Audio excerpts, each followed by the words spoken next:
All right, we are live. Hall Hoops and Happenings, Summer Edition, number one. Why the Summer Edition? Because while we actually have some up to the minute news on the Seton Hall men's basketball program, we're also going to divert a little bit today with some music talk, with some big happenings. Of course, the passing of Ozzy Osbourne earlier today, and two of us happened to see Def Leppard in the past couple of weeks since our last show. What's up there? Well, Nick, take it over for now. Let me do my producing stuff, and I'll join in. Hey everyone, Nick from Millburn on Hall Hoops and Happenings. Some great happenings in the Seton Hall Pirate basketball world. Some really good stuff. Bobby actually called one, and but before we do that, let's first rest in peace, Ozzy Osbourne. A great performer, whether solo or with Black Sabbath or with one of my all-time favorite reality shows, The Osbournes, which we were just talking about before we went on the air. And with me, as always, the core four, we have the aforementioned Bobby, Blackjack Quarente, the one and only. We have Paul, just a fan. And we have, back from vacation from her palatial resort in the Jersey Shores, Nicole Gizzi. What's up, guys? Hey, how you doing? What's up? Well, Good. happy to be back. Nicole, you have a show because you were on vacation, so that's how valuable you are. So who wants to? Nicole, you want to start with a tribute to Mr. Osbourne? Sure. So when I was on vacation, I was seeing all over TikTok his final performance, and it was so sad to watch because Where was the final performance? Where was it? it was in somewhere in England. Oh, okay. And that was his like retirement show. That was like Yeah, it was. I think it was Birmingham, if I'm not mistaken. Okay. There was over like 70,000 people in attendance. All proceeds went to charity. Everyone pretty much performed for free. So it was amazing to see some of the acts that did, do that for Ozzy. And then he came on last with Black Sabbath and did some of his solo work. But it was so sad. Not knowing that he was going to pass a couple of weeks later. I at least thought he had at least till the end of the year, given what they had said about his Parkinson's, but did not expect him to go as fast as he did. But yeah, rest in peace, Ozzy. How was the show? I went to see Def Leppard. I didn't see Ozzy, but oh my gosh. The reviews were really good though, right? I remember seeing some good reviews on that. Yeah. Yeah. But the Def Leppard concert, went to see it June 28th at the Borgata. Best concert I've been to in my entire life. Like, no way. Def Leppard? Hands down. This is Nicole Gizzi. This is Nicole the Swifty Gizzi. And you're saying Def Leppard over Taylor Swift? Yes, really? 100%. You got to follow up on that one. They put on such an amazing show. I was like astonished to see how good they were playing, especially being in their 60s. Amazing. The energy. 70s. They're in their 60s. Someone's told me they're in their 70s. No, they're in their 60s. Don't age them too much. They're in their 60s. Joe's 60s. I don't know, Nicole. I know that being in your 60s, I'm still kicking pretty well. I'm not ready to put me in a box just yet. But they were incredible. They saved Hysteria and Pour Some Sugar on Me for the encore. When they walked off stage before that, I was like, there's no way they're going to just like end the show without playing Hysteria. And then Phil Collins came back out. Rick Savage on the bass came back out. Rick Allen, incredible on the drums. And Joe Elliott still got his vocals. And oh my God, Vivian Campbell, just amazing. I've been obsessed. How long did they play for? Almost 2 hours. Wow. They put on an incredible show. Like I did not sit down the entire time, literally. And it got to the point in the acoustic section where they're like, you guys can sit down now. Like, it's okay. You can sit down. But then after the acoustic section was over, everyone was back up on their feet. Were you the youngest person in the crowd? Yes. My sister and I were. But you guys were into it. How did you develop your love for Def Leppard? Your parents? Yep. It's pretty much all they listened to on the radio in the car while we were growing up. So it just kind of got engraved in our brains. Like that goes for like all like the 80s and 70s era music, like George Michael, Ozzy, Led Zeppelin, you name it, White Snake, like all of them. So this was like a bucket list concert for you. This was my first Def Leppard concert, my mom's first, and my dad's fourth time seeing them. Wow. Yeah, Were they impressed? Were your parents impressed? Were they? My mom was next to me. You or your parents? Who got more enjoyment, you or your parents? I would say equally my mom and I. We were like dancing in our seats the whole time. Bobby, what were you saying? I'm saying it was my first show. Was it really? I've been a fan since the 80s, so. Why, Bobby? They haven't been around, or you haven't had a chance, or? No, I've seen a million concerts. I used to work at Giant Stadium, so I saw a lot of bands, and then I've just been, a goer since then. Just never had a chance. Things just worked out well. That it was a Sunday when I'm off up here, and they're right down the road. Now we have another one coming up in 2 weeks. I'm thinking about. It's Bret Michaels. Yes, Poison. Vince Neil and Stephen Pearcy of Rat, all doing a show together without their bands. That is awesome. That is really awesome. So I'm thinking about that, and it's not this Sunday, it's Sunday afterwards. I also think it's incredible for Def Leppard to still be creating new music. They have another album coming out soon. Well, before we go any further, I know we have a lot to talk about. We do have a special guest here ready to join us. And without further ado, I think, Nick, you can bring your pal on here. Let's see. Oh, my God. Oh, my God. We are not worthy.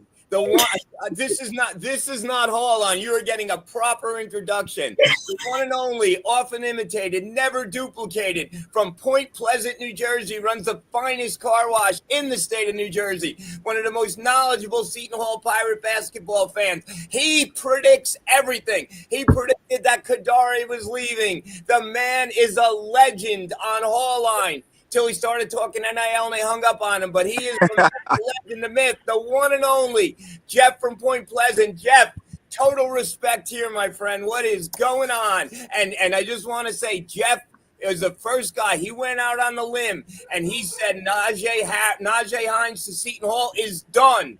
And Jeff, take over, my friend. Welcome. Well, I don't know if I could take over such an esteemed group that we have on here, but first of all, thank you so much for having me on. And I had heard from my source on Sunday that, he was signed. It was all signed and sealed and delivered, excuse the pun. And I was surprised, candidly, a lot of people on the Pirates Facebook page were attacking and besmirching my good name, especially when Nick, from Milburn said I was, solidified on that. So it was a little interesting. It was a very, very long 2 days. I'm not going to lie. A lot of people were hating. A lot of people were texting, when's it happening? As you guys saw from the response we had, it wasn't too pretty. And, it was like they forgot that I was the one that broke the story that in the beginning of the season that Coach Willard, some of you may know him as the Snake, Nicole will agree with you on that one. I will too. He left us, and Nick from Milburn, candidly got a little sassy with me that season and attacking me every night, saying, "No, I'm never attacking. It's all never attacking. It's fair enough. Yeah, fun. Jabs. Our good friend from Oakland, Jim from Oakland, from Franklin Lakes, excuse me. It was later found out that he is actually from Franklin Lakes because I was disputing that there was a border that he was in Oakland. But it was a lot of fun that season. And then a lot of people forgot that I was the first person to break the story that he was leaving for Maryland. And, took a lot of sass for that, which was a lot of fun. And, we had a great season. We all called in. We had a lot of laughs. And then this past season, candidly, these new kids, they were attacking when we kept bringing up the nil and how important it was. And, towards the middle of the season, we kind of saw how important the nil was. So yeah, it was a very long season for all of us last year, and this season, like I said, a lot of excitement. Shaw stayed, as you know, he took that private flight to Louisville that Sunday. We all had it tracked, and he came back, and you know, our athletic director Brian Felt was able to sign him up, and a lot of people don't give him the respect I think that he deserves as athletic director because he kept Shaheen Holloway for us, and that's a big deal, guys. And if you look at in terms of setting Coach Shaheen Holloway up for success, we as a university, we didn't really do that. And, his nil budget is that what some of these people that are listening right now, I know Marty Duff signed on, Marty Duff spends that one night at the Elks of Short Hills. So I was a little disappointed in the nil budget that Coach Shaheen Holloway got. We called in a couple times to kind of talk about it on WSAU. And, as Nick mentioned, they hung up on me. Like, that wasn't really too nice. I kind of felt bad about that, candidly. So, do we call in? I don't know. I had a lot of people contacting me, as Rick Regan, Steve Folletta, Rob Cameron were calling and saying, why isn't Jeff calling? It was hurtful. And, I just sit here. I've got a pretty decent view from Point Pleasant, and I just kind of pontificate the things that I think to build and hope that Coach Shaheen Holloway, Nico, our athletic director, Brian Felt, to help them, give them the tools for success. And, listening to WSOU, it's like people blame them. And candidly, I go to all these events, whenever anybody calls, whether it's $500 a plate, $1,000 a plate, I go to all these things. And it's always the same people. There's never any new faces. There's never any new blood. No one's really talking about the nil. The last guy that we had with the nil kept saying we're going to have this new big announcement coming up. And I don't know, was Reverend you sharing the big announcement? Because, you have all these teams that are now sharing in the revenue. So really it's just making the players just get that much more money. And until we as a university step up, it's horrible for us. I mean, we have what? $309 million in a endowment. Like, what are we endowing? Like, what does that even mean? It's for a rainy day fund in a layman, in my opinion. And guess what? It's raining out. We got this new kid, and we got lucky with that because there's so much controversy over, is he reclassing? Is he coming this year? Is he coming next year? Is he going to the pros? So there's a lot more questions than answers I have. I had heard from my source that it was only $500,000 for him. And I don't know about you guys, but a 4-star athlete that's supposed to be the best big man in the country for $500,000? I don't know. And I apologize for talking so much. So you guys tell me. I mean, I'll open up to the quorum. Is he worth $500,000? Did we pay $500,000? Is he reclassifying? Is he actually coming to Seton Hall? There's a lot of questions in there. What have you guys heard? Well, yesterday when you were on the hot seat, when you came out first and said it, I had reached out to some sources that I knew, and they said, no, it's going to happen. It's just not going to be official yet. Just wait a little bit. So then I went back on and I said, yeah, my guy's got this. Trust me. He's on the money. And Jeff, what people don't realize is you bleed Pirate Blue. You really care about this program. And you support the program and you stay positive. And that's why we get along, because I'm always on the positive side. I think we have a great athletic director in Brian Felt and an amazing coach in Shaheen. They just need the tools to make it work. And like you said, Jeff, Shaheen was gangbusters before the NIL. He had all these recruits lined up, and then the game totally changed. And it became, like, we have to contribute.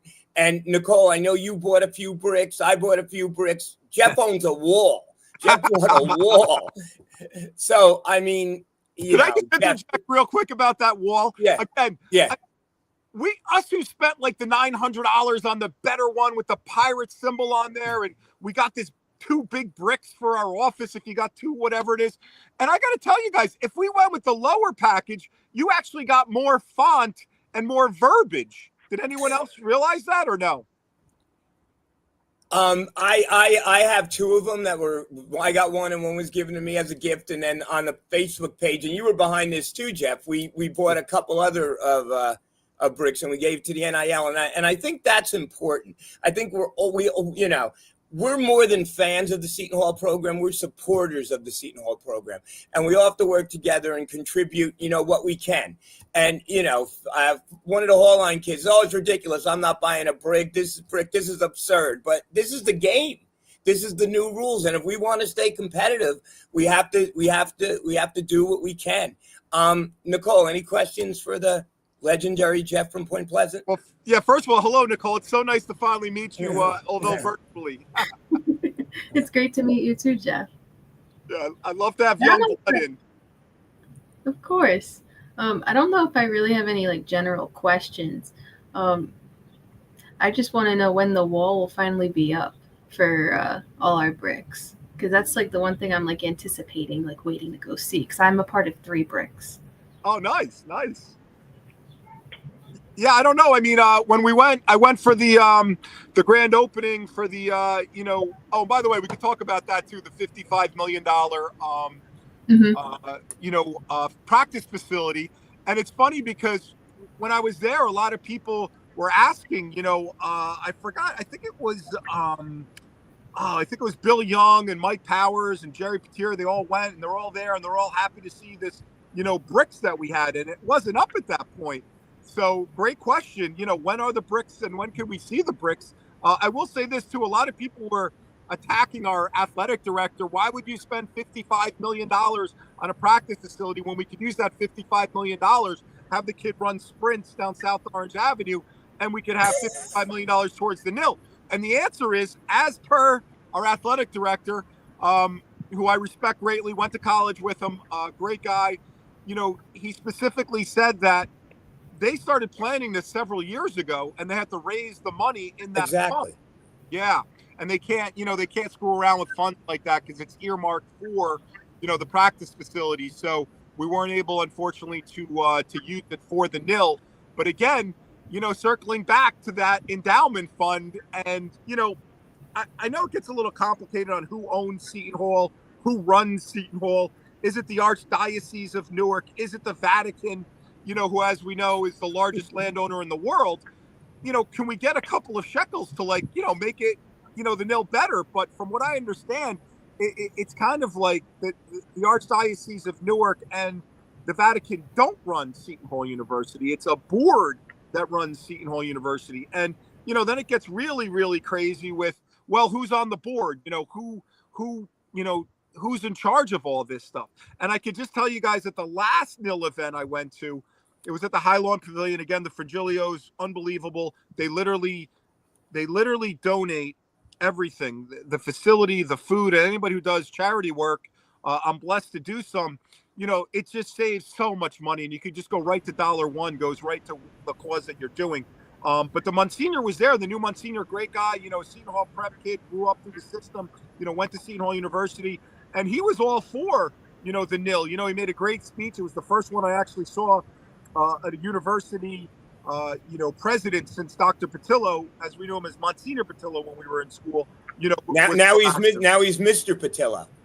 Oh no, still Dr. Patillo. You can't take away his PhD. Oh no, but not father. Yeah, not father or Monsignor. No. Yeah, just Dr. Patillo. Dr. If you guys want to see what somebody could do to run a school, just look at Sacred Heart and look at what he's done over there, since he took over. And my point to that is, he had some core guys. He had Robert Brennan come grow with us.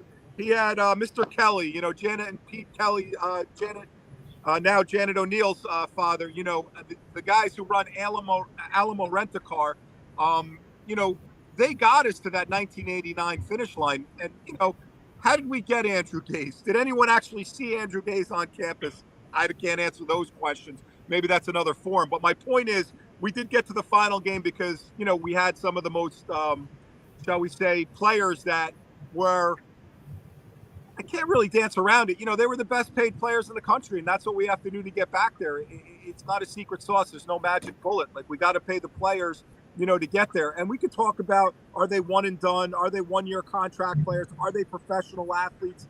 And, Nick from Milburn and I would always get into it with these people online on the WSOU program where people were talking about, oh, we're going to build and you have to do this. And they're not, they're still students. They're not students.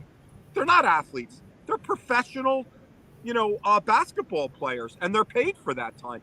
And that was the biggest thing when we first started talking about it. On that Seton Hall Pirate Facebook page, everybody's attacking me saying, "Oh, they're they're students." I don't know. I mean, are they students? You guys tell me. I think that's a pretty good forum to talk about, right? I think what we all need to agree on, though, is the game has changed, and technically they're still student athletes, but with NIL they need to be compensated, and they're going to go like anyone else in business. You know that, Jeff and Paul. You're going to go where the money is. Everything else being equal, right? So, I mean, right now we can't compete with the vitamin water guy over at St. John's because we don't have a vitamin water guy. I mean, I know Nicole's trying with her Crown Strike guy, but that's not working right now. So, so it's with us. So I think let's get back to Hines. I think Hines was an amazing get. I think the thing with Hines is at the end of the season, I think from an optimist point of view, from an optimism level, we were like at a 1, maybe a 0 or a 1. And I think all of a sudden, and I know season ticket sales were down, and all of a sudden when this came out, I could just feel the enthusiasm. Everyone's pumped up now, looking forward to the season. And we were going to talk tonight about the other players that we have, and we were excited about, Bud Clark and Stanton McCray and all these other guys. But now, you have another piece of the puzzle. And I think Shaw was really smart saving that one chip. And Bobby was going for weeks. When are we going to get another big guy? I think we're going to get a big guy. I think it's imminent. And then, bam. So Paul, you want to comment a little bit on Hines? Well, I got a bunch of questions for Jeff. This is Paul and Monica. Jeff, it's nice to meet you. Nice to meet you too. Love your post. Well, thank you. First, one of the things that we heard about the Hall and NIL was that they were reticent to make a commitment until after the settlement because they weren't sure they were going to have the money. Did that leave us with a nice pool of money to sign this guy? I mean, were we able to sign Hines because we had money left and other people didn't? I believe my personal opinion is, and I don't know, you guys are, especially Nicole, she's a lot younger, so she has her ear to the ground more than I. But according to Mike Lienza, who's an expert on the NIL from Parsippany, New Jersey, Mike is saying that we don't really have the money, I don't believe yet, because Congress was clearing it. And, do we have it in our account? And, we have a good dear friend who's a Seton Hall alumnus who is actually a senior partner with Duluth. Duluth's in charge, Duluth, whatever you call them, the Big Four right. down. They're in charge of getting the money from I guess you'd call it the media broadcasters to the schools. And that's all they're doing is from that point A to point B, because they don't want to get involved in the gray area of what happens to that money. Mm-hmm. So in answer to your question, I don't think anybody knows if that $5.2 million is actually cleared. So in my opinion, the $500,000, I think we still had left over.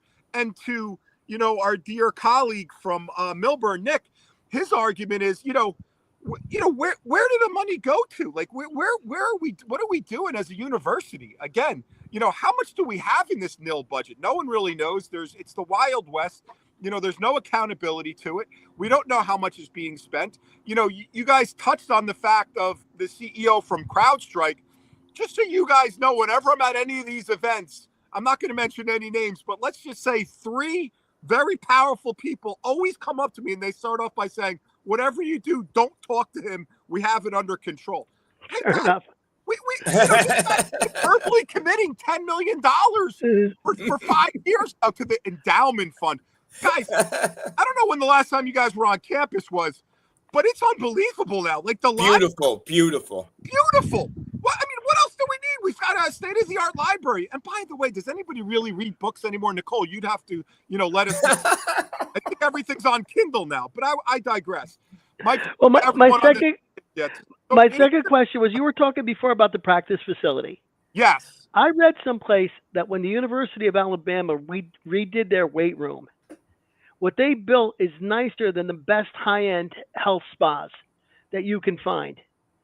And I think that it's very important that the money gets plowed into those things too. The kids see that when they come and get recruited. They're going to a place like Alabama or Kentucky, and it's laid out and it looks fantastic. And then you come over here and we got a bunch of old ice machines. That's not going to get it done. Yeah, but to the other point though, what Paul was saying about how these kids, they really don't care about where they're practicing. They really just care about, the money. Well, I think everything being equal. So if you were on a level playing field, then you look at the amenities, the practice facilities. And years ago, and I know Jeff might remember this. I mean, we didn't even have a weight room. We didn't really have they lifted at Nautilus on South Orange Avenue, the old Nautilus's machines. They would go down there and lift there. There was really no lifting. So, I mean, it was an upgrade before this in the athlete weight room, and now this is a beautiful state-of-the-art facility. So and go back to your point, Paul, real quick. I think Shaw. So way back in March at the Big East tournament, we weren't playing when I went on Thursday, but I had my Seton Hall stuff on. People were coming up talking, fans of the show and other people. And some guy from Plainfield came up and told me that we were in really strong on Hines and Gordon, which may be down the road. But, and Plainfield went on a tremendous run this year, win the state championship and the Union County championship. And Hines played great. But I think Seton Hall had this in their back pocket for a while. And I think whatever money they had, like Jeff said, I think they put something aside for this. Yeah, like Coach a rainy day fund. Yeah, Coach Shaw's been working with, I guess, the brother of the coach, who he's a dear friend of. And from what I understand, we got the Shaw effect because the mother loves Shaw. She knows he's not going to, Nadel's going to have to do some work. We all know it's a 1-year contract. But at the end of the day, the mom still wants her son to be close. And I think that's why he didn't go to like an Alabama or a North Carolina State, which is what, Rob Camlin on his blog was posting. Oh, yeah. State was sure they had him. Yeah, Raleigh, which is funny. And, back to your point real quick about the Nautilus days. I don't know if you guys know, but in 1986, Robert Brennan pledged $10 million. So we actually got the Robert Brennan Rec Center, which was the first gymnasium. Unfortunately, got into a little bit of trouble, had to go away to college, another college upstate a little bit. So he kind of reneged that. So now it's, they had to rename it. But the Gen Wealth Group, kind of helped out with that transition, and they donated a lot of money for that. So now it's, the unbelievable, facility that we have now. Which is very interesting. Paul, what do you know Brennan also? Brennan also gave a lot of money to St. Benedict's, and he also, when he would come in, he would fly his helicopter and built a landing pad on St. Benedict's. But they kept his name up. The good brothers at St. Benedict's did not take his name. I love it. Yeah.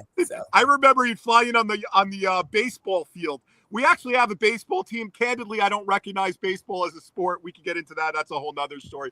But, I'll have Steve DeLeo and Billy Carroll yelling right now. But, when we were kids, he would fly in. It would be a big deal. And he was great. I mean, we would be at restaurants, it's a stuffed shirt or something. And if he was ever there, he would literally, if he knew we were students, he would pick up our complete tab. So, he definitely has a strong grassroots support group in us. Jimmy Guerra. Jeff, do you remember Cerrone's? Did Rick Cerrone own one of those places at one point? Yeah, so Rick Cerrone was always around. Greg Biggio. My freshman year, I had a class called Dr. McGlone. And Nicole, you would like this class because it's called Group Discussion. And I was the mascot actually going into my sophomore year, so I got to register early. So I got in a class with all seniors. Wait, you were the pirate? I was for a pretty way. Yeah, pretty funny story. The tryouts were at 7:00 on a Thursday night, and it was before the Hall, which was a popular drinking facility back then. And I brought a radio, and it was a big boom box. I had borrowed it from my good friend Dana Goodman, and I put it down on the table. I pushed down, and it was LL Cool J, My Radio. And I jump on the table, and I start just doing a little dancing move. Obviously, best dancer. But they all loved it. It was endearing. So they gave me the gig. And this is just so we're all on the same page. This is 1989 when we went to the final game. So the first practice is it used to be called Midnight Madness at the time. And right. Allowed to practice. So I'm there, I'm doing my thing, and everything's great. And then all of a sudden, the coach says, hey, we got this game, whatever it was. I think it was against Marathon Oil. So, yeah, God only knows what the heck that was all about. But anyway, we're playing Marathon Oil. I'm doing my thing. Everything's great. Love it. With all humility, everybody's, kind of liking, what I was doing. The coach said to me, hey, we need you every Thursday for practice from 7 to 11 p.m. Guys, back then in college, like that was a big night. There was the pub, which was on campus. You could buy 25-cent beers. And then afterward, you'd go to the hall. So I told the coach I respectfully can't make the practices. And she's like, well, if you can't make the practices, you can't be the mascot. So Jeff Kovacs, true story. I literally resigned going to the Final Four, the second game. And my dear friend Fudge became the mascot that year. It was the biggest blunder ever, I think. Because Jeff, you're talking about practice. Yeah. Not a game. Practice. Yeah, what was I supposed to do from 7 to 11 as the mascot? There's nothing for me to practice. I'm not going to be lifting any girls. It was Jim Marchese, Vinny Ori, Rob Camlin, Ken Service, Steve Palumbo. We had all my fraternity brothers. They were all Pikes. They were my friends. But what am I going to do? Just sit there from 7 to 11? Horrible mistake, guys. So you were going to ask a question about what is Najee? Oh, sorry. Hines. Yeah, sorry. So back to him. Yeah, he's great. We love him. He did some Peach tournament or whatever. He was doing double digits. Peach Jam in Atlanta. Peach Jam. He killed it. Went to the finals. They didn't win, but he went to the finals. He was double digits rebounds, double digits scoring, which, as you guys know, since Pete O'Neill did that for Air Pike.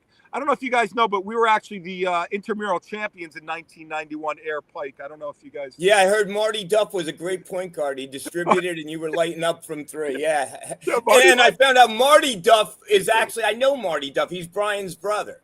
Oh, that's fantastic. Yeah, the doctor. It was Dr. Tom Duff and John Duff. The uncle was the provost at Seton Hall. Correct. They were both relationship with I didn't realize the Duff you always talked about was part of that Duff family, but yeah, they're royalty, Seton Hall royalty. It's funny. I had a nil event at Balthasstrahl, and Coach Shaheen Holloway sitting there, and there's 20 of us. I think it was $2,000 a head. We're all having a great conversation about basketball. All of a sudden, Marty starts talking about his dad and his uncle, and Marty's an older guy. He's in his late 70s now, so let's just say it got a little boring. But yeah, no, we love Marty. So I posted a link to that game, the finals of the the Nike EYBL tournament game. Oh wait, are you talking about the 1991 Pike fraternity game? You have? No, we're looking for that tape, but we can't find it. Oh, I'm so in the sorry. archive. I'm talking about Hines' game out in Atlanta. Got it. Okay. Whatever the Peach Jam. Right. So right. Yeah, John Fanta did the game, and I posted a link on the Facebook group to the YouTube video of the game, so everybody can actually watch this kid play for himself. Awesome. in that final game, you can watch it. He's number 35 for the New York Rens, and they talk a lot about him. Now, my impressions, and again, as you know, I'm just a fan. He has very strong inside moves. He is very physical. He's moves very well without the ball. He can post up. He's more of an offensive threat at center than anybody from the three-headed monster we had last season. And defensively, he has that shot blocking ability where he can leave his man at the last minute and go over and block a shot in the lane. He did that about 4 or 5 times during the game. On the negative side, he needs to learn how to shoot foul shots. He looks like my sister throwing the ball. It's a line drive. It's not. He doesn't back rim it. It's a line drive, and I think that he's going to have to get a little bit less footballish in his body. Okay, he's big, and he doesn't really look like he runs the floor well yet. Now, did you know, Jeff, if he was going to play this year, or if he's going to still be because right now he's still classified 2026, right? But the announcers were talking about him reclassifying as 2025 and coming as early and playing this season. Does anybody know what he's going to do? I don't think anybody. Yeah, I'm hearing that the whole deal was to reclassify him. Yeah, I mean that's what they're doing. And if you looked at South Orange Juice, they had him as the incoming freshman class. Oh, that's great. Yeah, South Orange Juice usually knows these things. I'm nervous he's going to reclass and then just go to the pros because he's what, a 4 or 5 star athlete. He's definitely the best big man in the state, right?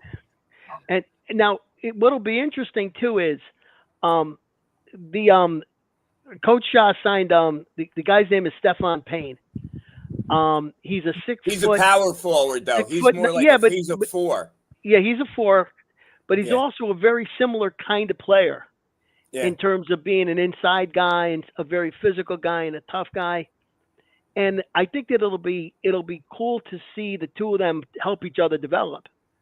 I think that you're going to come in and you're playing at Plainfield High School, and he looked like a man among boys in the Pete's gym. I mean, he really did. He looked like the only grown up on the floor sometimes. So to have another guy there who's going to push him in practice, who's going to be able to be as physical as he is, I think will be great for his development.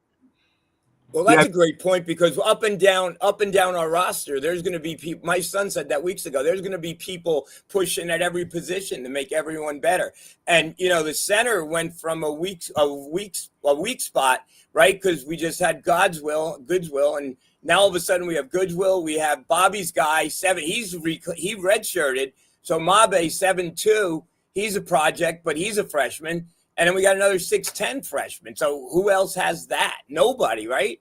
7'2" freshman center and a 6'10" freshman center. It's amazing if this all works out. Yeah, the only thing that makes me nervous, guys, is when you guys keep talking about development. We only have 2 months to develop them. Well, I think the players will push each other in practice, because we're deep at every position. We're deep. We got 2 freshmen coming back. We got, the 2 freshmen coming in, and then we got 10 players. We came in 10 new players. Yeah. So there's going to be competition at every position. I'm excited. I renewed my 6 season tickets, and I'm looking forward to it. Absolutely. Love it. And I think that's the downside of NIL, Jeff. Everybody's in that boat. Yeah. Did you see Xavier's got 10 new guys? Oh my God. Butler's got 7 new guys. Everybody's talking about Patino and what a great job he did rebuilding his entire team. Yeah. Even Marquette, that doesn't use the portal, had lost a couple of kids to graduation, and is going to have a bunch of freshmen. Oh, that's crazy. Hey, guys, listen, this is coming in hot. It's coming in from Sherry Lienza. According to Jerry Carino, he is a 2025-2026 commit. So I believe he has reclassified. It's official, and I think that's why they're saying he waited till today to make the announcement. That's awesome. Big news. Awesome. Yeah. Jeff, thank you so much. Thank you so much for coming on. Yeah. Love you, brother. Thank you for doing this. Yeah. We've been trying. Nicole wanted me to set this up for months. So you're amazing. Thank you, my friend. No, anytime, guys. Thank you, and go Pirates. Thanks, Jeff. Go Pirates. Thank you, Go Jeff. Pirates. That was great. He is a burst of energy. He is very positive. Seton Hall is great. So I guess the big question is, has been brought up on the page. Can we afford this guy if he's as good as advertised after the season, right? Well, it's in general, right? If we have a good year and player stocks go up, especially the underclassmen, could we, because 3 years in a row we didn't re-sign our best player. I mean, that kind of has to stop, right? I mean, I don't know, but yeah, right now, I'm glad we have him. Bobby, what do you think about him? You were the first guy saying we need a big, and maybe they have something, and every week you read off all the bigs, and you must be ecstatic. Yeah, it came out of nowhere. Again, I'm a bit distracted up here with what I'm going on, but I try to keep in tune as much as possible. And like Jeff said, it just seems like it was something that Coach Shaw had up his sleeve that he didn't want to reveal to anybody, and understandably why, because then this guy would have been, on somebody else's radar possibly, right? Paul, and NC State thought they had him. When I was doing a search for him, NC State thought they had him. They're in their blogs, a couple of places where they said this kid was coming, and they thought that they were going to get him. I think there was another school that thought that they had him. But I know NC State, because when I did the search for his name just to see where it is, the first thing that came up was the NC State basketball blog. He's coming to NC State.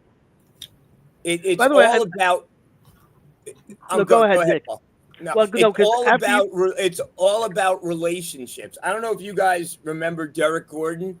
He was the sixth man on the 2016 championship team.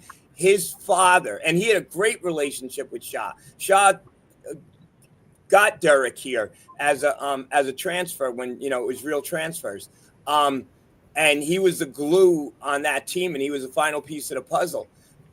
But his brother is the coach of that Plainfield High School team, and his nephew, the coach's brother, Derek's nephew, is another great player on that team. So we have our eye on that kid down, Michael Gordon, down the road. So great thing about Shaw. Everyone loves him. Like Jeff said, the mothers. He has great relationships. He comes in. He's real. He's honest, and a lot of people like that. The only problem is, and it's been the money. It's hard to compete if you don't have the same amount of money as And Mike Walsh was saying today on Facebook he thinks the influx of money with the new thing is gonna really help us. So we'll see. Well, I think And hopefully, as we discussed on the show a few times before, hopefully this new signing, this new guy, talks to other recruits, and maybe we get Avon's son next year. Well, maybe we start getting that legacy stuff going on where coaches and sons and cousins, go back to their heritage and become pirates. You're still going to have to pay him, though. You're still, you still have to get some NIL money. But just from a sheer basketball point of view, I've been writing lineups down all week. Who's going to play, right. And all of a sudden, and I had us always being very small because I figured you could only play one big because the guy was going to be a zero offensively. You now have a post threat because this kid is an offensive threat. You now have a post threat, offensively inside. And that changes the entire way they want to play basketball. They can play him and God's Will or him and Payne at the same time. Because as Nick pointed out, one's a 4 and one's a 5. And the 4 can take that old Charles Oakley, I'm gonna hang around, bang people around, and get 8 points on nothing but put box, and they can still go inside.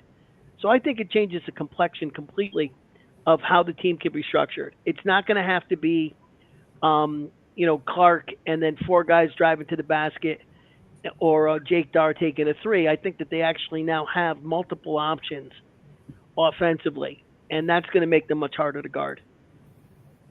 The one thing that worries me, so in competitive sports, to go to the next level, and everybody, like with me, it was, I was pretty good in high school, was thinking about being a walk-on for Seton Hall, but never did. But the thing that changes is you still have your skills, but it's the speed of the game.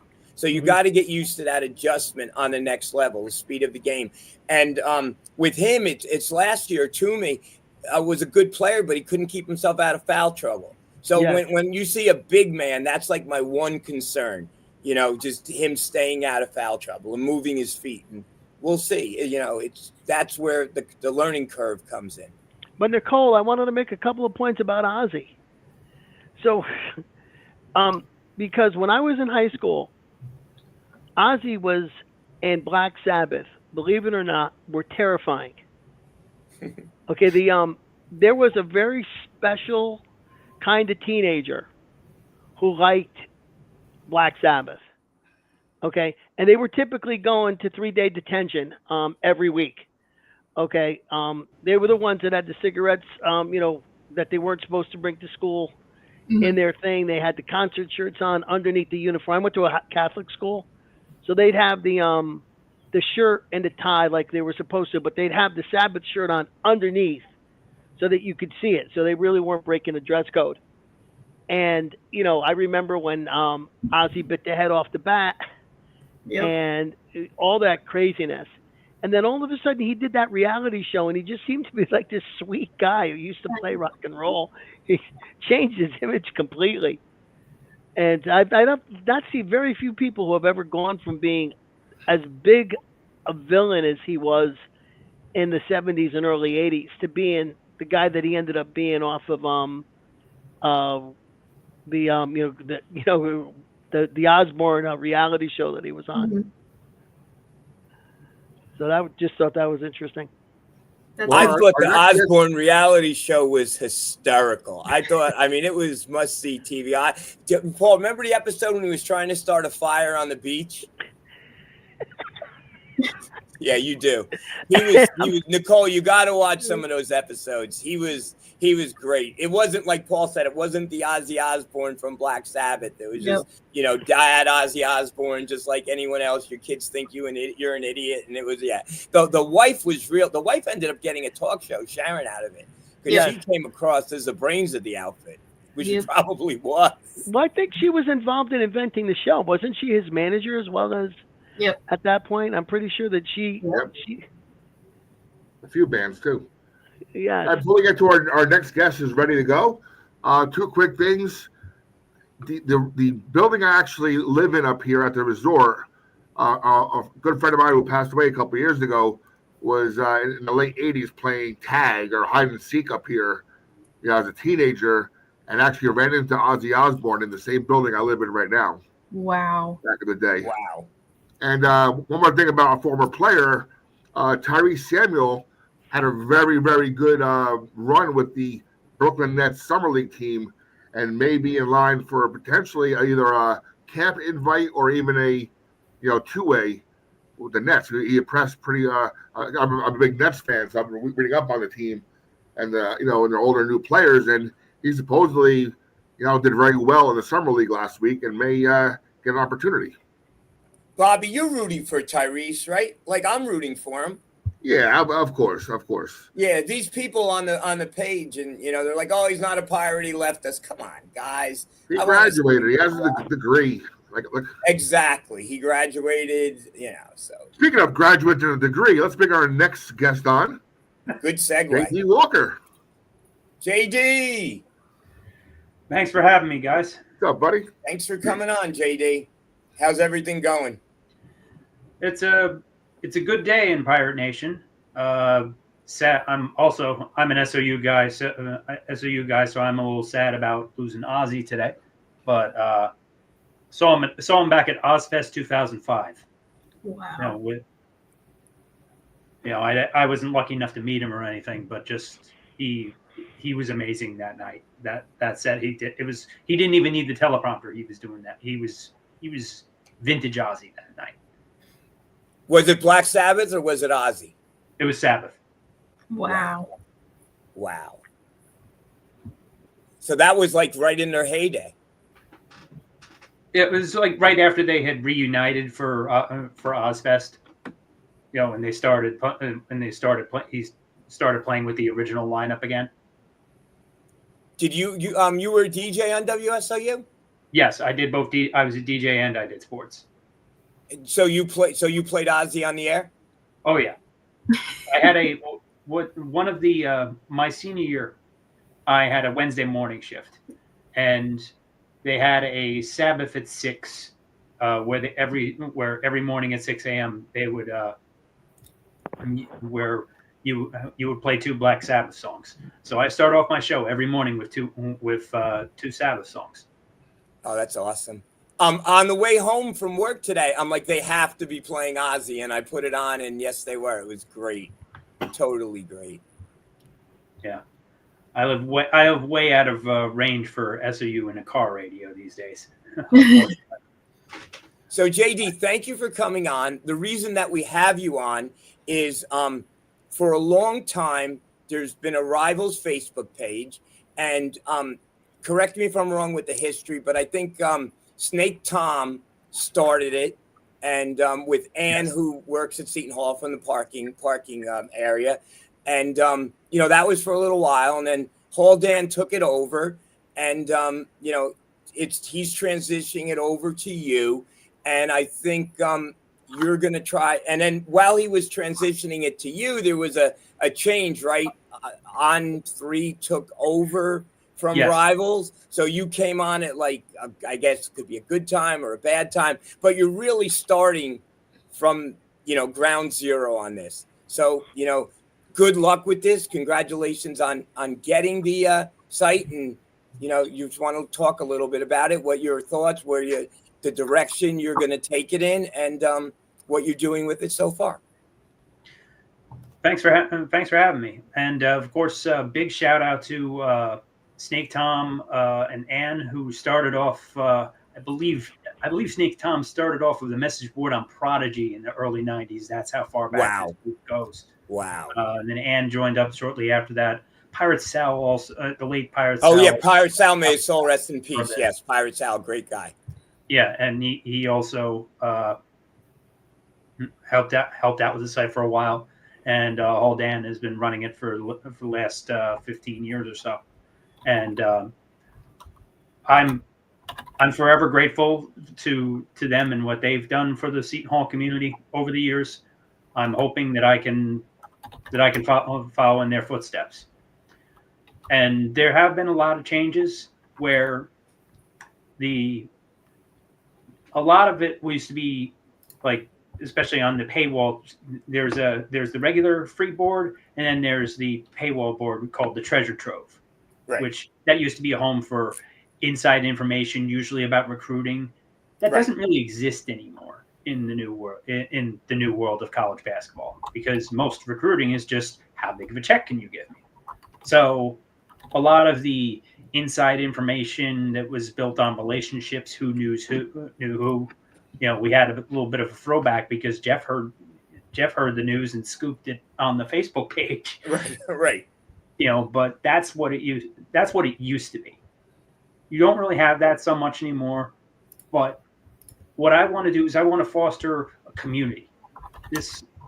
We're all part of the Seton Hall community, and Seton Hall basketball is a community that isn't really getting the respect and attention from major media outlets.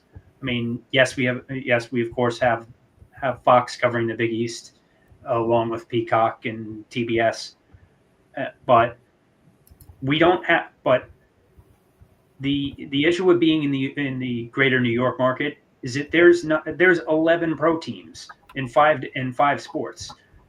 Seton Hall is not the top and never will be. So you need to really, for a casual fan, you need to really dig to find information about the Pirates. We can be one-stop shop, and also a community, kind of like an online sports bar. I just like to make it. I just hope to have an environment that is more Cheers than Roadhouse. Right. Good analogy.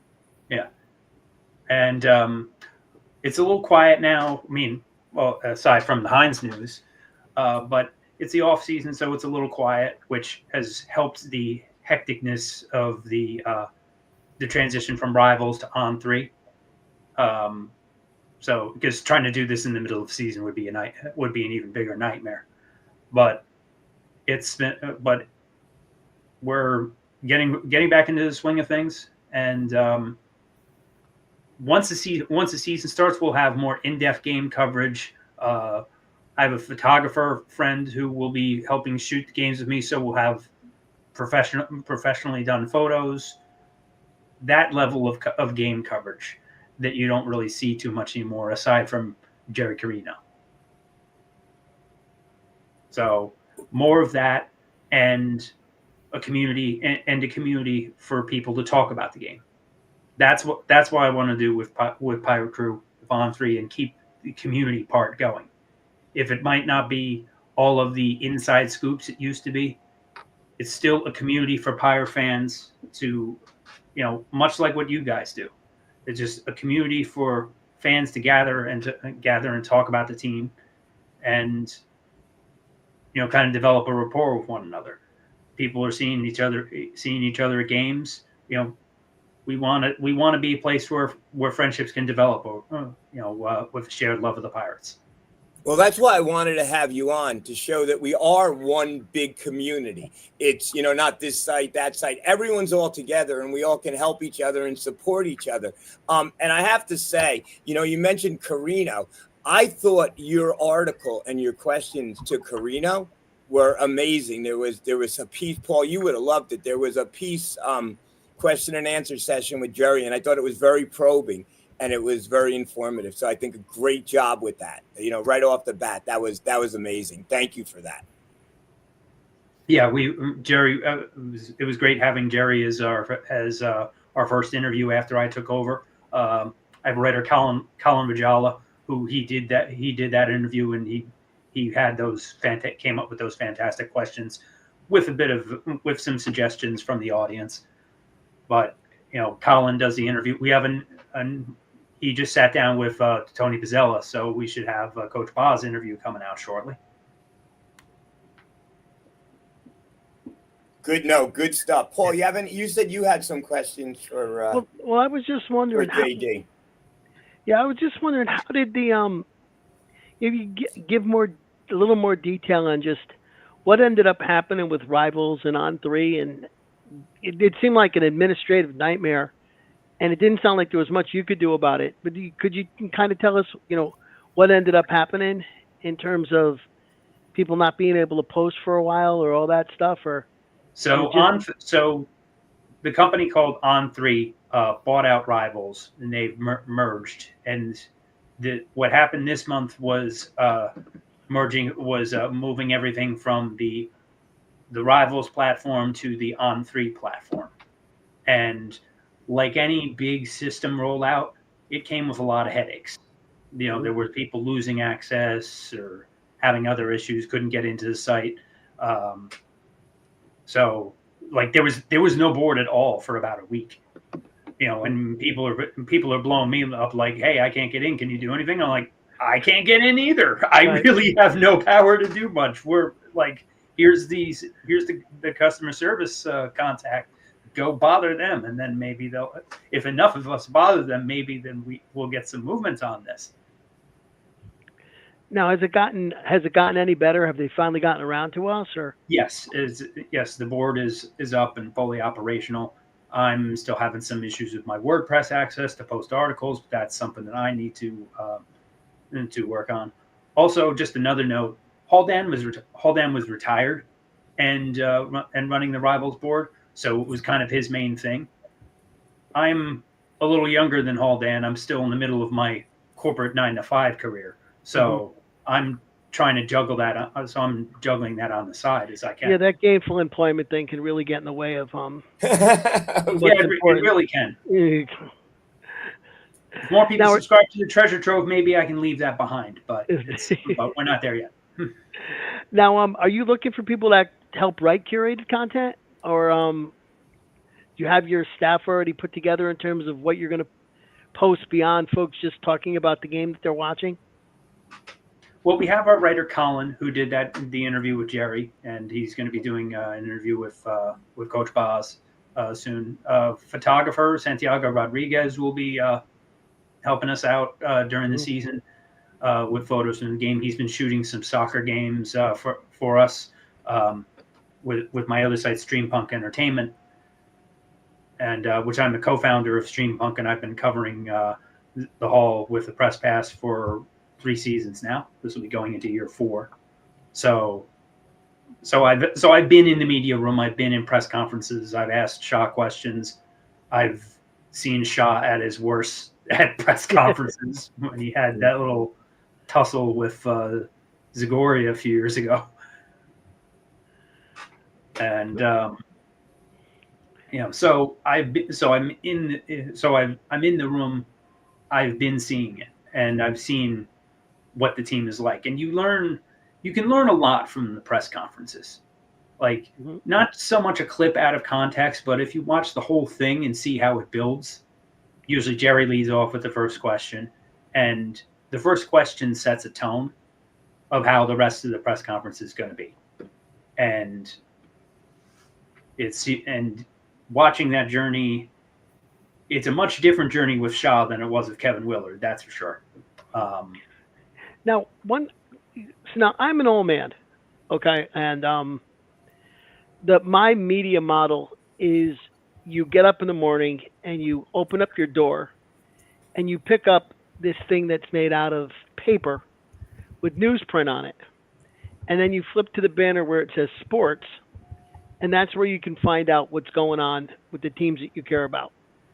That's not the world we live in anymore. So for folks who are like in my generation, how do you get the word out to them that this is where they have to come and look to get their information? That they're going to get a better good game story from you on Rivals than they are if they want to go on NJ.com and keep on hitting the down arrow key or waiting for the New York Star Ledger to get delivered to their door, which I think hasn't happened in I don't half think a decade. I don't think the New York Star Ledger even as a newspaper even exists anymore. No, they don't. They haven't printed it in years. So if you're standing out there waiting for the paper to come, you got a long wait. But how do people find out that this is where they should go to look for the content they're looking for? Part of it is building that community where you're not just looking for us on game day. While we'll welcome you at any time. There's people on our site where it's the first thing they check every morning. They're checking it more than Facebook or Instagram. Mm-hmm. And there's people that are that much into it.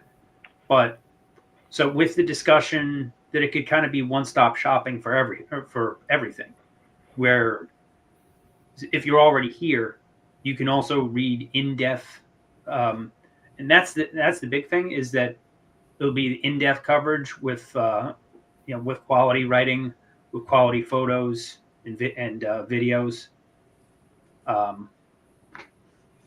where it'll be yes you still have. I mean, Jerry's really the only one. You also have Adam Zagoria writing for NJ.com, Mm-hmm. And not much else beyond that as far as Paul, what you would say as far as the legacy media, Mm-hmm. Coverage. If the team's good enough, we might get a spot on the Channel 4 News or something, Bruce Beck. But in New York, there's so many teams, so many sports. Everybody just kind of gets lost in the noise. Mm-hmm. So yeah, we carve out our own spot, our own home for Pirate fans to go to. and I think that we're probably, as a community, going to need to do a good job of making sure people know where to go look. I think that was kind of my point. Legacy media, say what you want about it. There was a time when you knew to go look there if you wanted to learn about your team. Yep. And, frankly, I grew up in Connecticut, and when I was growing up in New Haven, there would be an article about UConn and an article about Yale and an article about UNH, and there would be a page and a half on high schools. And now their coverage is the UConn men and the UConn women, and anything else is a paragraph that they run that's been called in by somebody from the athletic department of the game. So there's nowhere to look anymore for a game story or a game day story. And they haven't really caught up there to the idea that they're going to have to do it themselves. And it's a great thing, I think, that this exists.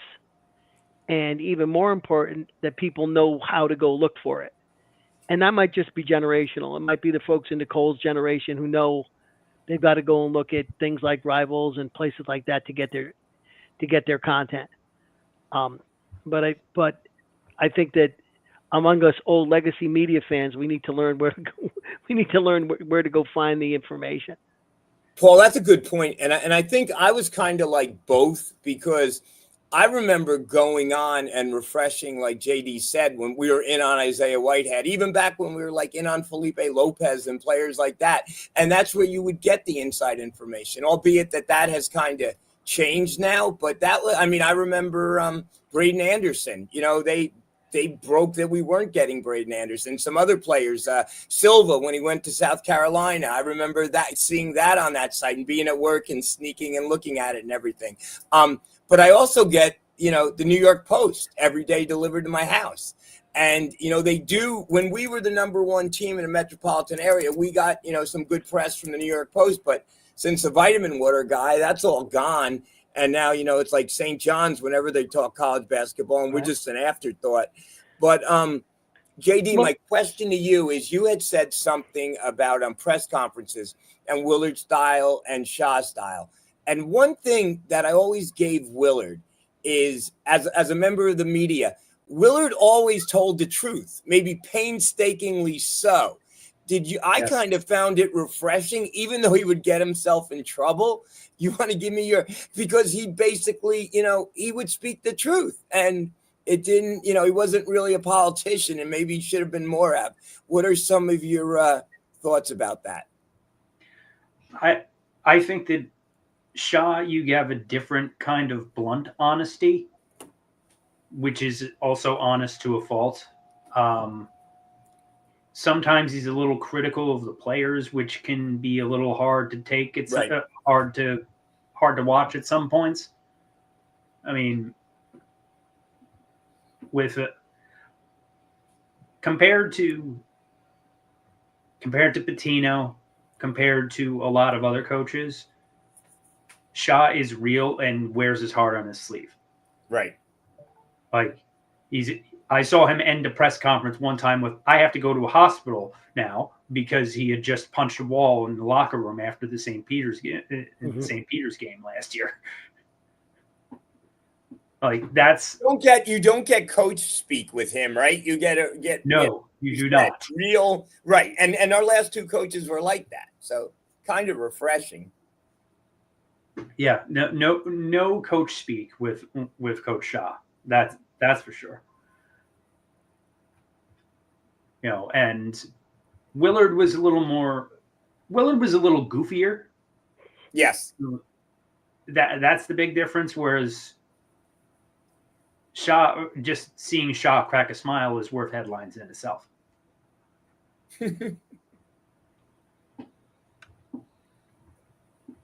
JD, tell us about your you had said you were a basketball manager for a little while, and then when you were at Seton Hall, and then you transitioned to WSOU. You just want to talk about that a little bit, and Stack Monster, Shaw's the real deal. Stack Monster, we know you love Shaw, and you're welcome to come on anytime if you could, navigate the link. But just JD, tell us about your history about Seton Hall. Did you grow up being a Seton Hall fan? I grew up a bit as a Seton Hall fan. I was a fan kind of all the colleges in the area, Rutgers, Seton Hall, St. John's. Then it was Shaw's Sweet 16 team that got me to focus on Seton Hall. I was a team manager in high school and for my freshman year at Seton Hall before transitioning over to WSOU, and it was an amazing. What coach were you a manager under? Louis Orr. Cool. That was the 2004 team that beat Arizona in the NCAAs. Wait, did you get to go, or you were a freshman? No, I was running hall line, and I was screening calls for hall line at WSOU that night. I was not traveling with the team. But working. But I like being a manager, but going from high school to college, the time commitment was not to be too like much. It's a full-time job. It really right. is. It was basically like a full-time job in addition to a full load of classes. And my first semester sophomore year, I took 18 credits, and my grades were starting to suffer. And that's why I said I have to take a step back from this, because this is just too much. Because players have NCAA mandated limits of they can only practice X number of hours in a week. None of that applies to managers. And you know that better than anybody else, Nick, because your son was a manager as well, right? Oh yeah, it was a great experience and everything, but like you said, the time commitment, it's a lot. And you do make connections and you do learn a lot, but it's just a lot of commitment. And managers end up doing well in business and everything because of the discipline that they have to have for it, But an 18 credit workload and being a manager and the other things you did, that's rough. That's rough your freshman year, absolutely. Yeah, I made it through freshman year, and then I started sophomore year. But with the 18 credit semester, that's when something had to give, and I had to take a step back from being a manager. But going over to SAU was the right move, and it was a fantastic experience. I talked with you many times on Hall Line. I remember. You were great. You were one of my all-time favorites, actually. Yeah, you were good. You were good. Yeah. Were you on campus for the fire, or were you right after that? I was a few years after that. Oh, okay. No, you guys did it. You guys did a good job at SOU with that. Did you like better being on Hall Line or being a disc jockey? I actually see. What's funny is that when I started at SU, I thought I would be more of a sports person, and then music would be a little thing I would do on the side, But I ended up actually doing more on the music side. I was an assistant promotions director one year, and I ended up actually having a better doing more and having a better time with the music side than I did the sports side. And that's nothing against the sports staff or anything. And it was, the games I did were great, but I work with a lot of talented people. So I was not the A team. I was not getting traveled all the road games. I was getting mostly mostly women's games. I was more like the C or D team, not the A team. Which still had its great experiences even with the softball, soccer, and women's games that I did. Now, what are you looking for this season for the Hall men's basketball? You have a feel for what you think the season's going to bring? Nick's got a season ticket. He's ready to start the season tomorrow. I'm excited. I'm Nick's looking for 25 wins this season. No, I can safely say we're going to get more Big East wins this year than last year. Safely say that now. One thing I keep saying is that we got nowhere to go but up. There you go. And Hines moves the needle and definitely helps me. I have a bit more confidence than I did recently about the team going into next season, but none of us know anything until they step on the floor. No, exactly. Absolutely. My gut feeling says this isn't quite an NCAA team, but we've been surprised before. I was looking at the roster from last year, and I just can't help to feel that we're in a much stronger position this year at this time than we were last year at this time. Absolutely. So I think we can all agree on that. What are your thoughts on Hines, JD? He was a man amongst boys at Plainfield High School. I mean, he played for Plainfield was the #1 team in New Jersey last year, and which is pretty amazing for a public school team, right, in New Jersey. Yes, it's not very often that a public school team is a #1. It finishes #1, but Plainfield was the #1 team in New Jersey last year, and with Hines leading the way. We have little Gordon coming up behind him. Let's keep the family connection going and have it and grab him too. That is the way through. I mean, yes, money is still important, and money pays everybody's bills. It's always going to be important, right? But fostering the personal relationships is the thing that gives Seton Hall a chance. It is with the Plainfield connection, with Avent at Bergen Catholic, hopefully following his dad's footsteps and coming to the Hall. His dad and his brother. I have a fantastic picture from the New Jersey State from the non-public state finals last year, where because Isaiah is a coach at Bergen Catholic now, so he's coaching his brother. So there's a timeout after I was sitting behind the Bergen Catholic bench, and there's a timeout, and Julius has just missed a free throw on the or just had some missed shot or some slight brain lapse, and I got a picture of Isaiah giving his brother a death stare in the huddle. Like, really, you did that? Those moments, those moments really show you a bit of the inner workings of the game. JD, I had promised to get you out of here we're a little past what you had told me, but is there any final things before I let you go that you want to talk about your site and things that we could look forward to? Well, you can go to on3.com. That's the letter on, the number 3.com/boards. And it'll have all the schools listed. You scroll down S and find Seton Hall. And I'm looking forward to the expanded game coverage. Kind of trying to catch my bearings of things in the off season, but I'm really looking forward to the expanded game coverage we're going to have, and showing and the talented people I work with showing off their stuff. From what I've seen so far, I think you're off to a great start. And knowing you the way I do, I think you're going to be great. I think you're the perfect person at the perfect time for this. And I wish you nothing but the best, my friend. Thanks for having me. Thanks, Nick.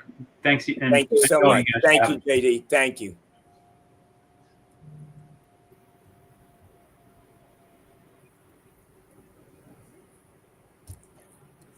He was great. I wish him luck. I really do. Paul, you made some good points about how people find it, and that's what it's all about, because they did have a good following, but over the years it became a little bit too negative for my taste anyway. And speaking to JD, I mean, he's more inclined like us. So yeah, that was good. We not only had one guest, we had two guests. Well, I think it's happened around us, and again, the old timers probably see it more. But I remember when being a good sports writer meant you could write a compelling game story, right? Some sort of a poetic type of a description of what happened during the game. And sports media has evolved so much since then, and I think that the major problem for me is there was a time when there were places you went to find out where to go. Whether it was, if you wanted to know what was on television, you bought the TV Guide September fall preview edition, and it had all the shows. Now, to find out what to watch, you've got to go to every different streaming service and find out what's there. It's not all in one. There's no guide that allows you to know where to go look. And I think the same thing is true now in sports. If you want to know where to go look to get detailed coverage, it's not always clear. And as far as a game story is concerned now, I think they've got Gen AI writing them. Somebody feeds in the box score and some of the other stats, and the Gen AI will write the 3 paragraphs. It's just the recap of the game. So things have changed so much, I think it's very difficult to sort of stay adjusted to the way things are now. And I think the other thing with journalism, I think, and our friend Mr. Webster, who, I mean, I've never seen his show, but I mean, you guys say it's okay, but it's all about clicks, right? Like clickbait. I don't know. I think it should be more about good content, and people will find the clicks. You don't need to sensationalize everything. And, that's me. But, I think unfortunately that's the world we live in now. I guess. Yeah. Yeah. Thank God we aren't like that. But yeah, it's other people. And I don't think JD's going to be like that. Yeah. So anyway, so now let's get down to what we've all been waiting for. I talked a lot of Seton Hall Pirate basketball. Nicole, how was your vacation? It was very fun. I miss it already. Where did you go? And how long did you go there for? We went to Wildwood, Wildcrest to be exact, for 12 days pretty much. And in between that 12 days. Now you went with the family, right? Yes. And in between those 12 days, we snuck in the Def Leppard concert. Wow. It was so much fun. I can't stop talking about it, how great it was. Like, blew me away. What was your, did you and your sister go out every night? Was it a family thing where you guys went to dinner every night? Like, yeah, how was the place you stayed at? Yeah, we went to dinner every night. We go to Port Royal, every year. It's one of the nicest hotels that's on the island in the Crest. Very quiet.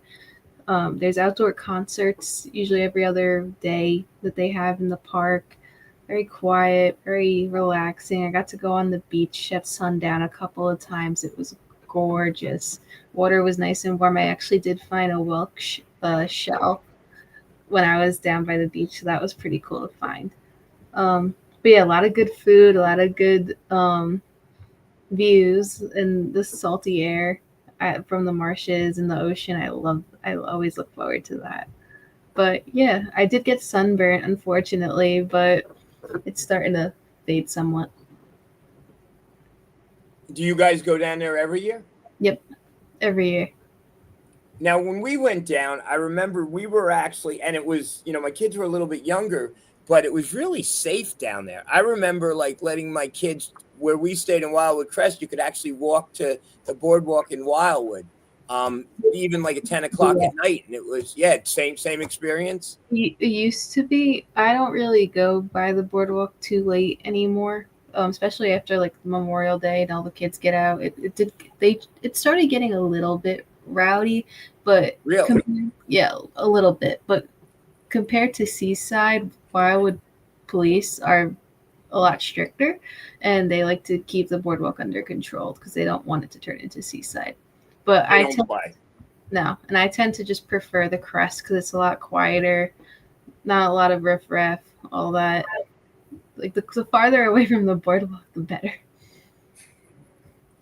I remember my girls going in and getting one of those, what are called, henna tattoos, and a guy totally ripped them off.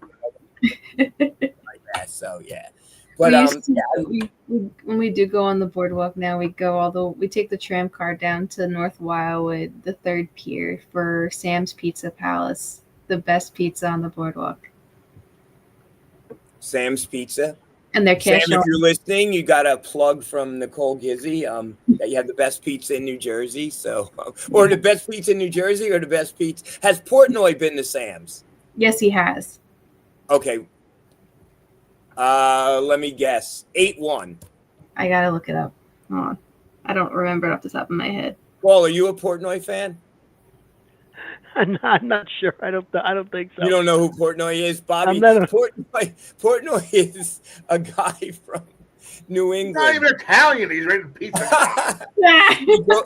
He goes around that, like, he'll show up at Google him, Dave Portnoy pizza reviews, and it's like one bite, everyone knows the rules, and he goes, buys a pizza, stands in front of the store, and takes bites, and then gives it a rating. And he gave it a 7.9. 7 point what? 7.9. For him, that's pretty good, actually. Yeah. But this kind of leads back to what we were talking about. How do you get to be Dave Portnoy? I've been going around to pizza places and eating slices of pizza my entire life. My stomach, you can't see it on the video, but it would show it to you. And all of a sudden, people are listening to Dave Portnoy, and he's telling you it's good pizza. And he said it. Who is Dave Portnoy? No. Exactly. I mean, they're having pizza wars in Millburn right now because of Dave Portnoy, because he went to one place and gave him like an 8-1, and the other guy is 7-9, and the other guy's screaming foul, and they're going back and forth on social media.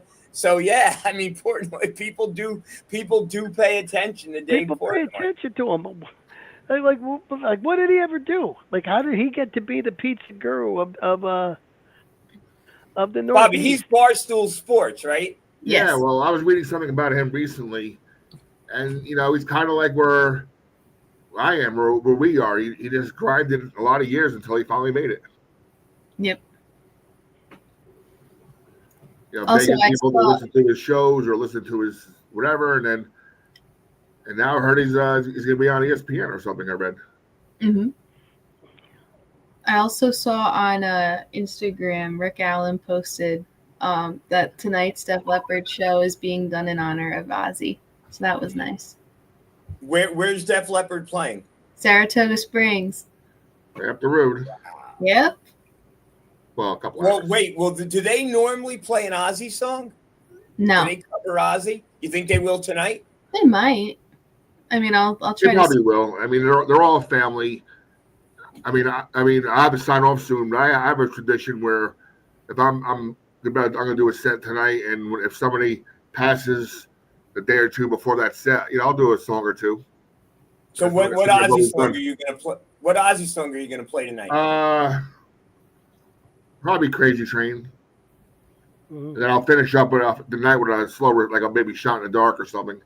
Mama, I'm coming home. No more tears, By the way, the only way we're ever going to get the Stack Monster on is Oh, if he God. drives to your house, Nick. I know, my He's God, gonna have to this come man. in and sit in the room in that chair next Oh to you my over there. God, this So I can do YouTube. I can how could you want to be in media? He doesn't know to turn the microphone on. He can't sign into our site. It's like, oh my God, and you guys have him as a moderator. What is he moderating? Oh my God, Lord help me. All night I can't get in. I can't get in. Like, oh. That's part of the shtick. He's the guy who can't get in. Yeah, I guess it makes him He can't get likable, in. I He can't guess. have. You can't hear him when he is in.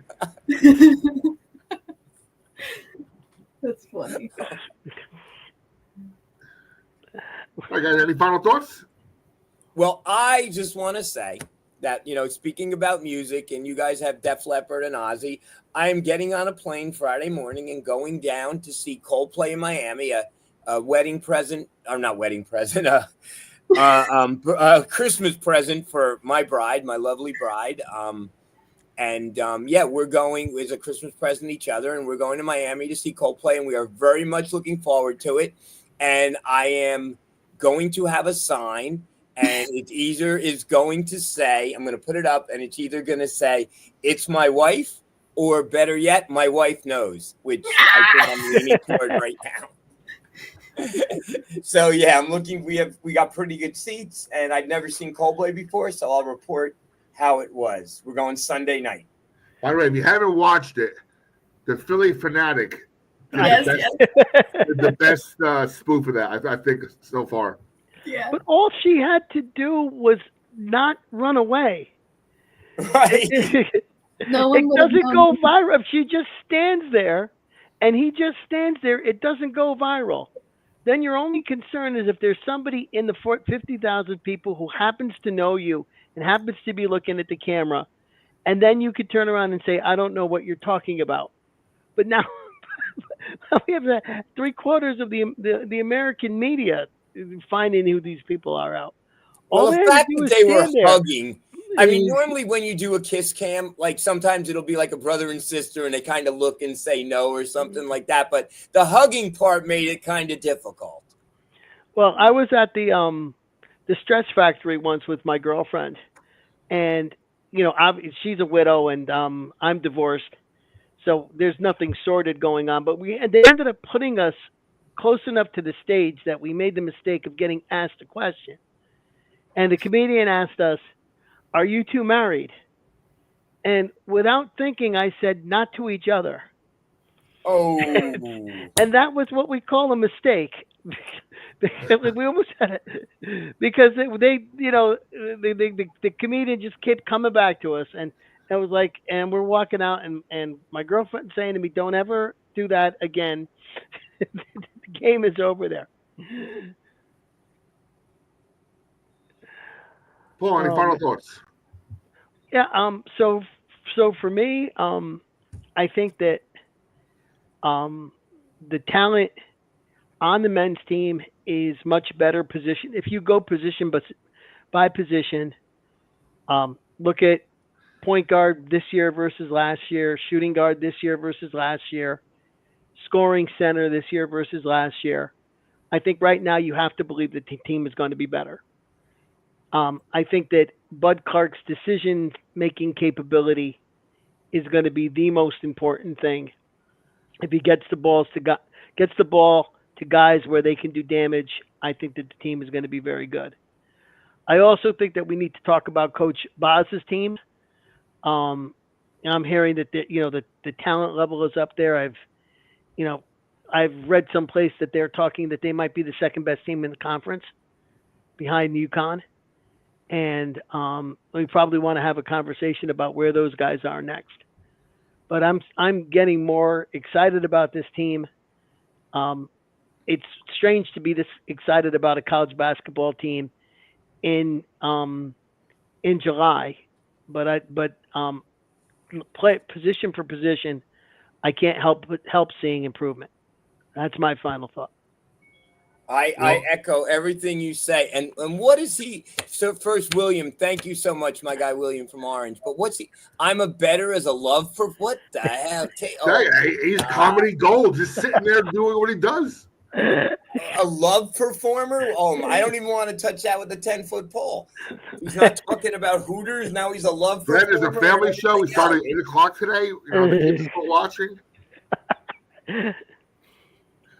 Frank wants you to play Perry Mason. Yeah, I don't know Perry Mason, to be honest with you. I'll have to look it up. My final thought is, yes, I will be live from the new basketball facility next Thursday night. Taking a day off from here, and I'll be heading down there. Coach Boz invited me to come down and do a pretty long show where we'll interview him and about 5-6 or more players. So that'll be next Thursday night on search boards and probably Facebook, where we don't have this idiocy problem with Facebook like we're having now here with this show. Mm-hmm. Then we had a lot of viewers today, and I can only imagine how numbers would have been if we were on Facebook. Yeah. As far as I don't understand what's going on Facebook. Yeah, well, I don't understand what's going on. Like, what? I mean, Nicole, I know you're the security expert. Are we too secure? No, it was something with StreamYard's update that it's for some reason. But it happened with Restream last week too. So that's why I'm thinking next time we go live, I'm going to have one of you two go live and see if it happens to you as well. Yeah. Or maybe it's happening just to me for some reason, or my settings or history. Because when I was watching the show from vacation, when Scoop was on, his Facebook was showing as live. Yeah, so maybe it could be on my end, and we'll have to try to fix that, or at least have somebody else log in every night. I can. Well, we'll figure it out. Yeah, we'll get it. And Gister, any final thoughts? My final thoughts are Seton Hall is great, Def Leppard is great, Ozzy rest in peace, and keep on our Facebook page for more exciting updates and other miscellaneous things we decide to talk about, because this is fun. We gotta do a Hall Hoops and Happenings shirt that says boycott vitamin water. I'll buy it. That'll be I'll be honest, a couple weeks ago, I was somewhere, before we sign off, I was somewhere and they had knockoff vitamin water. Of course, I bought that because, that's the way to go. That's hilarious. All right, we're off. Hall Hoops and Happenings, Summer Edition #1. I'll go a little off topic. I think next episode we have to get into some baseball as the Yankees are floundering. We're a 2-run lead now. We're finally ahead. And I don't know if any of you guys and gals have noticed, but the Miami Marlins are in 3rd place and surprising the baseball world right now. Of course. And next week we'll have. If we do a show next week at some point, we'll have the baseball trade deadline to talk about. That'd be interesting. Tuesday nights are good for us, you think, moving forward? You want to sign up to the Tuesday at 8 time slot? Yeah, for the summer, because like I said, Wednesdays I DJ a dinner show. Thursdays usually a comedy show here, so I run the door where I scan and sell tickets for it. So Tuesday is probably the one night of the week where I'm a little more on the chill side. I got DJ. You're like the broadest drink, as Reggie Jackson would say. So absolutely, thank you. All right, we're off. Enjoy the rest of your week. Again, live probably next Tuesday with Hall Hoops and Happenings, and next Thursday night the Coach Boz Show live from the new practice facility. And maybe I get some camera on some bricks where we can look for our brick and stuff. There you go. I want to see our brick. And that'll be the introduction of my guy Eli, who will be with me, and his first production as a Seton Hall Pirate. That's awesome. Yeah. Good luck, Eli. Welcome, Eli. And he'll be on our show soon, and we got to get him and Gizzy connected so I can start talking hockey. Both big Devil fans. To Thank you the very much, Bobby. consternation of Nick there, who's a Ranger fan. We're off. Have a great rest of the summer. Enjoy the weather. Enjoy summer. We're off. Thank you, guys. See you Good next night. week. Out.